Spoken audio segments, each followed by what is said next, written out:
Hey, what's up everybody? This is Flashback Toys and Collectibles, and today I'll be opening up a Masters of the Universe Flying Fist He-Man Deluxe figure set from 2022. So let's take a look at the packaging here. Swings with awesome might, modern posing retro play, and since this is a deluxe figure set, there's a bunch of accessories included with this figure. Let's take a look at the back. He-Man battles back vile villains with fist-fighting power. So I'll show some of the other figures available for 2022. We got the Sorceress, Terraclaw Skeletor, which I will be opening up in the next video, Buzz-Off, Stratus, and Jitsu. And then over here we have some instructions on how the figure works, and we'll go through all that too. Alright, let's open this up. So I normally like to just cut off the bubble then keep the card back, but the bubble on this packaging is already really loose, so I think this is going to pop off without much of a problem. So go ahead and start taking this off. This head is really stuck in there. Jeez, they really don't want you to get that head out of there. And then I believe he's going to be secured with some ties here, so we'll have to cut him loose. Then pop him out of here. So here's a look at everything that comes inside the packaging. We got a little comic book here, some instructions, the He-Man figure itself, a sword, a spinner here, and a shield, an extra head, and an extra hand. Let's take a look at the comic here. Under Siege, we got some artwork of Flying Fist He-Man on the cover there. And of course, he's battling Terraclaw Skeletor. Here's the instructions, and this just shows the parts that are removable. So you can remove the feet, the hands, and the head. Alright, let's take a closer look at He-Man. So he appears to have the retro style head here.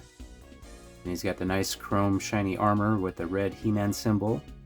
Then on the back here there's a clip that holds this in place. So I guess this is actually called a three-headed mace. And this is what clips onto his back right here. So this is just to store the weapon. This is not how you're supposed to use it. We'll show that here in a minute. And then the sword can go in this hand right here. And then the shield can slide over the fingers and then clips onto the wrist. And this also has a spinner on it as well. And then there's an extra right hand here, so if you want to hold the sword in the right hand here, you could. And here's a look at the extra head. So it kind of looks like he's out in the wind. He's got his hair blowing there. And he also has his mouth open with his teeth exposed. Now let's quickly swap this head out and we'll see what it looks like on the body.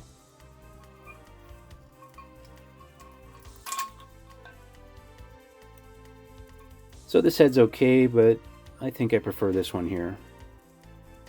Now let's compare this guy with the original Flying Fist He-Man from the 1980s. So as you can see here, they look pretty similar to each other. They got the same chrome armor on the chest with the red emblem and the gold accents. Same brown boots with white at the top. As far as the wrist guards go, they are a little bit different. On this one, it looks like they wrap all the way around the arm for both arms. And on this guy, it only wraps all the way around this arm, and it's only half of a guard on this side here. And then if you take a look at the torso right here, you can see that the color of the skin tone here on the torso doesn't quite match the head and arms, but on this guy it matches pretty good. So I'd say that's an improvement as far as the color of the torso there. And with this guy there is an action feature. If you turn him from left to right, you can see his arms move up and down, and that's what produces the spinning motion with the shield here. Now unfortunately I don't have the original accessories for this guy to compare those, but this is how it would have worked. When you turn him side to side, it makes these things start spinning. But more than likely the accessories for this guy probably fit on him, so maybe we'll try that here in just a few. Now let's see if this guy has the same feature. Oh, he he actually does. Let's try putting this weapon on as well. And then that pops onto the hand right here and over the wrist.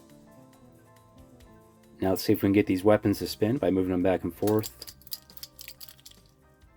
So the mace spins just a little bit, but as far as the shield here, that doesn't really do much. But the mace does look kind of cool when you're moving them. And it says to hold on to this when you're spinning them to get them to move faster. So that's his battle feature there. Now, just out of curiosity, I'm going to put these weapons on the old guy here and see how he performs with the weapons here. So this weapon doesn't fit quite as snug as it does on this figure here. But it looks like the weapons work with the old figure here, so that's neat. And I would say he might actually spin the weapons better. Well, at least the mace anyway. So that's cool if you're looking for some replacement weapons for your old Flying Fist He-Man. These 2022 weapons from this figure will work with the old figure. Now, one thing I'm noticing with this old He-Man figure is that it has no spring action. You can move it back and forth to move the arms, but it doesn't spring back in place.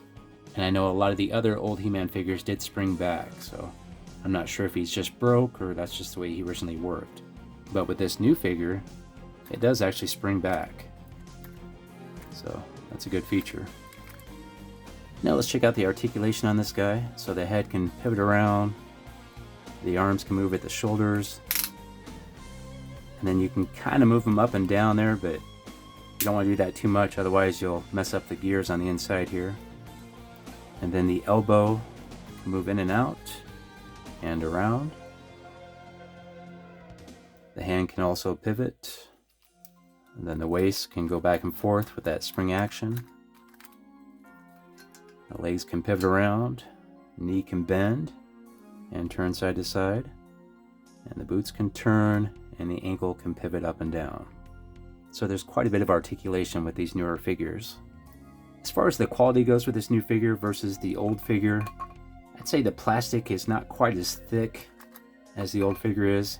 This guy feels a lot more dense, or this plastic feels a little bit lighter and cheaper. And there's also a lot of removable parts on this figure, such as the hands, boots, and head. So if you're a little kid trying to play with this, a lot of these parts are probably going to get lost, and the figure's not going to last that long. But if you're a collector like myself, I'm sure this figure will last a long time because all I'm going to do is put this on the shelf for display purposes. Okay, it's now time for me to go. If you like this video, if you could hit that like button and please subscribe. And have yourself a great day, and I'll see you next time.